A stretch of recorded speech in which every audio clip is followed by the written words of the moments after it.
اعوذ باللہ من الشیطان الرجیم، بسم اللہ الرحمن الرحیم۔ تمام ناظرین کی خدمت میں السلام علیکم ورحمۃ اللہ۔ مناظرے کا موضوع عدالت صحابہ قرآن سے۔ یہ موضوع جو اہل سنت کے مفتی صاحب ہیں، مفتی جاوید اقبال صاحب، ان کی طرف سے دیا گیا تھا۔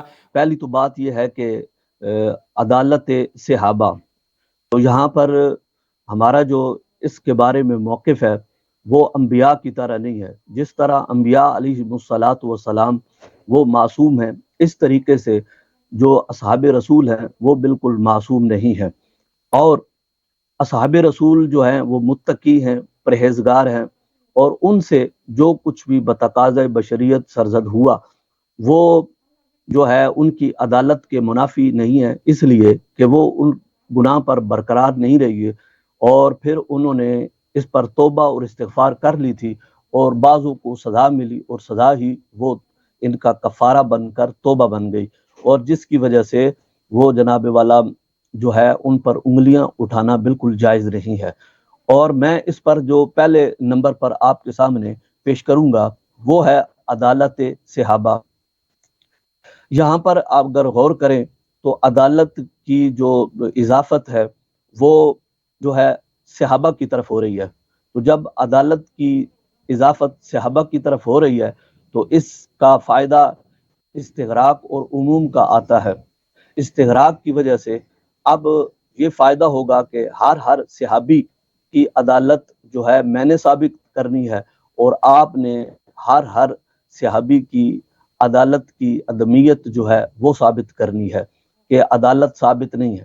تو اگر آپ نے جو دلائل دیے کہ آپ نے جزوی کوئی صحابی کا کوئی ایسا جو خلاف شرع کام اٹھا کر دیا تو یہ موضوع کے ساتھ مطابقت نہیں رکھے گا، کیونکہ موضوع جو ہے وہ آپ کے سامنے ہے کہ عدالت صحابہ یہ استغراق کا فائدہ دیتا ہے، اور ہر فرد کے لیے عدالت ثابت ہوگی، اور آپ نے بھی پھر اسی کے بارے میں آپ نے کلی طور پر تمام اصحاب کے بارے میں بات کرنی ہے۔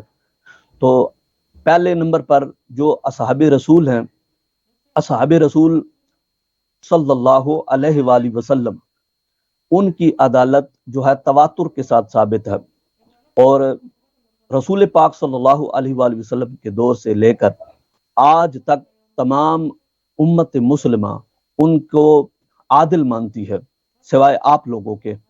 تو اتنے سارے لوگ اگر جس مسئلے میں اکٹھے ہو جائیں تو وہ تواتر کا فائدہ دیتی ہے، تو جب تواتر کا فائدہ دے گی تو پھر یہ قطعیت کے درجے تک پہنچے گی، اور آپ لوگوں نے بھی جو میں امید رکھوں گا کہ آپ اس پر جو اپنا رد کریں گے وہ بھی آپ قطعیات سے رد کریں گے، اور اسی طریقے سے آپ امت پوری جو ہے جو صحابہ کرام رضوان اللہ تعالی علیہم اجمعین کو عادل نہیں تصور کرتی، آپ اس امت کا پتلا بتلائیں گے تاکہ اس تواتر کی جو قطعیت ہے وہ ختم ہو جائے۔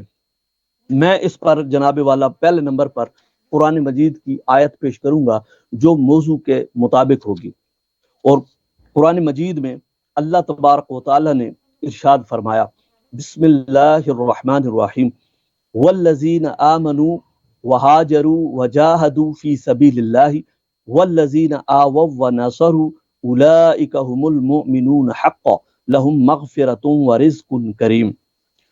اور وہ جو ایمان لائے اور ہجرت کی اور اللہ کی راہ میں لڑے اور جنہوں نے جگہ دی اور مدد کی، وہی سچے ایمان والے ہیں، ان کے لیے بخشش ہے اور عزت کی۔ اب یہاں پر واو جو ہے یہ عاطفہ ہے، اور الذین اس میں موصول ہے، آمنو فعل ہے، با واو ضمیر فاعل، جملہ فعلیہ خبریہ معطوف علیہ واو عاطفہ، ہاجرو صیغہ فعل ماضی مثبت معروف از باب مفاعلہ، با واو ضمیر فاعل معطوف اول، واو عاطفہ جاہدو صیغہ جمع مذکر مثبت معروف با واو ضمیر فاعل، فی حرف جار سبیل مورب برکات ثلاثہ لفظیہ مضاف، اس میں جلالت مضاف الیہ، مضاف اپنے مضاف الیہ سے مل کر ظرف اللہ متعلق ہوا فعل بفاعل کے، اور متعلق جملہ فعلیہ خبریہ معطوف ثانی۔ اب میں اس لیے یہ ساری بات بتا رہا ہوں کہ یہ معطوف ثانی، کہ یہ سارے معطوف علیہ بن رہے ہیں، اور پھر اس کا جو ہے سب جو عطف ہوتا ہے وہ مغایرت کو چاہتا ہے، اور یہ سارے الگ الگ جس کے اندر بھی یہ وصف پائے جائیں گے الگ الگ، یا ان سارے اوصاف میں سے کوئی ایک بھی وصف کسی کے اندر اگر پایا گیا تو اس کے لیے ایمان اور حقانیت اور سچائی ثابت ہو جائے گی۔ دیکھیں کہ یہ اوصاف جو بیان کیے ہیں یہ چار ہیں، اور جو حکم مرتب ہوا وہ یہ ہے کہ وہ سارے، جس وقت کوئی حکم مرتب ہو کسی وصف پر تو وہ وصف اس حکم کے لیے علت کا درجہ رکھتا ہے، اور جو حکم مرتب ہو وہ یہ ہے کہ وہ سارے کے سارے سچے مومن ہیں۔ اب اس میں ایک اور بھی بات ہے کہ المومنون میں الف لام استغراقی ہے۔ اب نتیجہ اس کے اندر سے یہ نکلے گا کہ جن جن میں یہ اوصاف موجود ہیں وہ سچے مومن ہیں۔ اب میں اس پر استشہاد کرتا ہوں کہ قرآن کے یہ چاروں اوصاف یہ حد اوسط ہے، وہ سارے کے سارے سچے مومن ہیں، یہ حد اکبر ہے۔ تو اب نتیجہ اس کا یہ نکلے گا کہ ہر فرد سچا ہے اور ہر فرد مومن ہے۔ تو اب جنگ بدر، جنگ احد، غزوہ خندق، غزوہ تبوک، ان ساری جنگوں میں کون تھے؟ سارے اصحابی موجود تھے۔ زنا، چوری، ڈکیتی، قتل خطا وغیرہ جو امور اصحاب کے بارے میں خبر واحد سے ثابت ہے وہ اس نص کے مقابلے میں کچھ بھی نہیں۔ میں نے یہ ساری چیز آپ لوگوں کے سامنے پیش کی ہے کہ اس نص کے مقابلے میں اب آپ نے نص کو پیش کرنا ہے۔ آپ اس قطعی نص سے قطعی کے مقابلے میں آپ نص قطعی کو پیش کریں گے، اور آپ نے کوئی تفسیری قول پیش نہیں کرنا۔ تفسیری قول جو ہے وہ جب ہم تفسیری قول پیش کریں گے تو آپ بھی تفسیری قول پیش کریں گے۔ بسم اللہ الرحمن الرحیم۔ خوب، اولا بسم اللہ الرحمن الرحیم۔ پہلے میں شکریہ ادا کرتا ہوں اس مفتی صاحب کا، اور میں توقع رکھتا تھا کہ جب یہ مناظرہ جب قرآن سے انجام دیتے ہیں تو پہلے یہ صحابہ کے بارے میں قرآن سے بات کریں کہ صحابہ، قرآن کن لوگوں کو صحابہ کہتے ہیں، لغت ثابت کریں، پھر اس کی عدالت ثابت کریں۔ لیکن جو آیت انہوں نے مطرح کی ہے، بیان کی ہے، تو ان کے استدلال کا اساس یہی آیت ہے، والذین آمنوا وہاجروا وجاہدوا فی سبیل اللہ۔ پھر انصار کے بارے میں اولئک المؤمنون، والذین آمنوا من بعد وهاجروا وجاهدوا معكم فاولئک منکم۔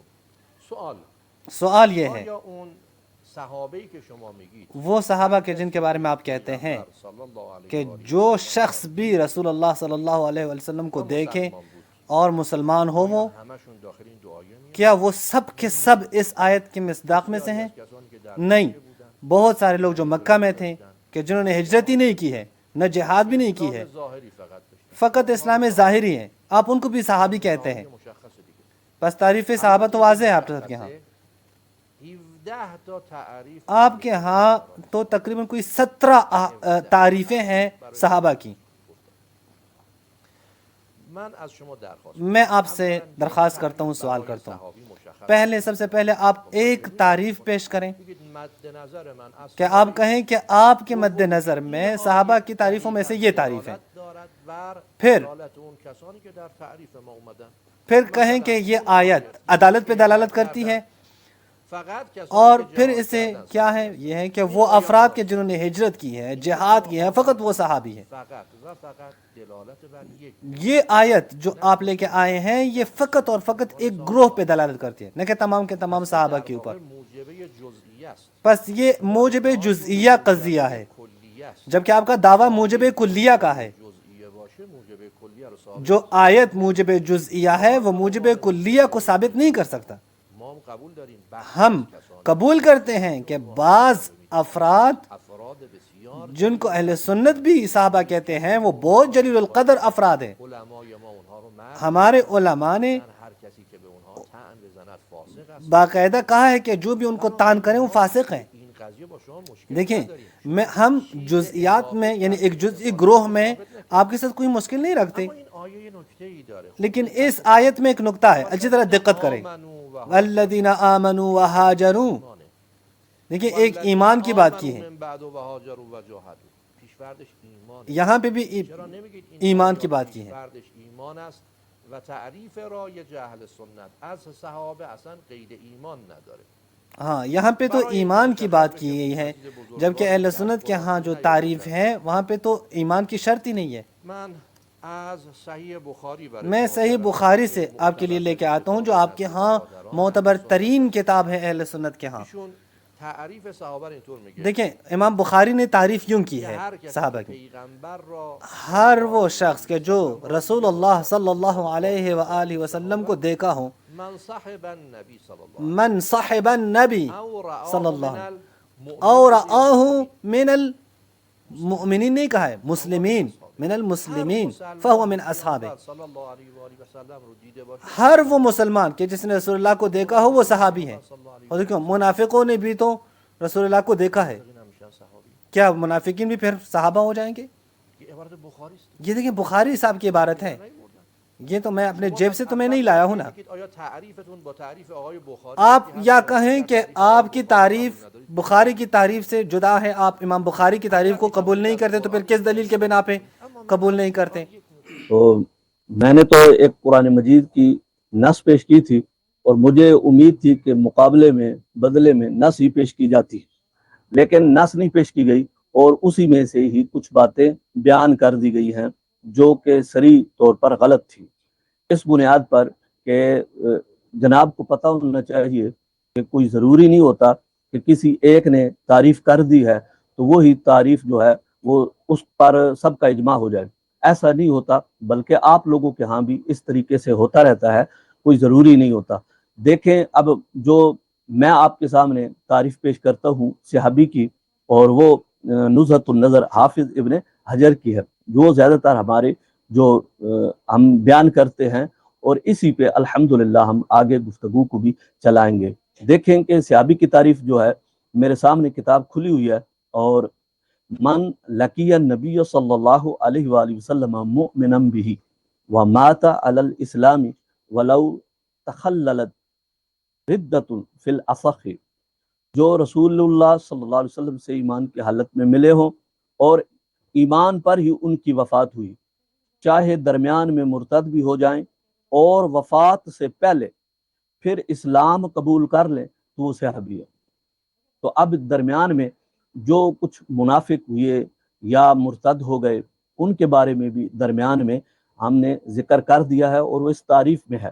اور آپ بھی اسی چیز کو ساتھ لے کر جو لوگ مرتد ہو گئے تھے اور دوبارہ انہوں نے کلمہ نہیں پڑھا تھا، آپ ان پر صحابی کا اطلاق کر کے باقی صحابیوں کو جو ہے ان پر جو ہے آپ طعن و تشنیع کا ایک راستہ کھولتے ہیں، اور باقی اصحاب کو آپ مشکوک بنانے کی ایک ناکام کوشش کرتے ہیں. من به تعریف بخاری چیکار؟ پھر کہا کہ انہوں نے کہ میں بخاری کی تعریف سے میرا کیا تعلق؟ یعنی آپ کیا کہتے ہیں کہ امام بخاری کو قرآن کو پتہ نہیں تھا، وہ رسول اللہ کی رسول اللہ کی سنت کا پتہ نہیں تھا، اور ابن حجر 800 سال کے بعد آ کے ان کو پتہ چل گیا، لہٰذا انہوں نے کیا کیا؟ صحابہ کے لیے ایک تعریف بیان کی.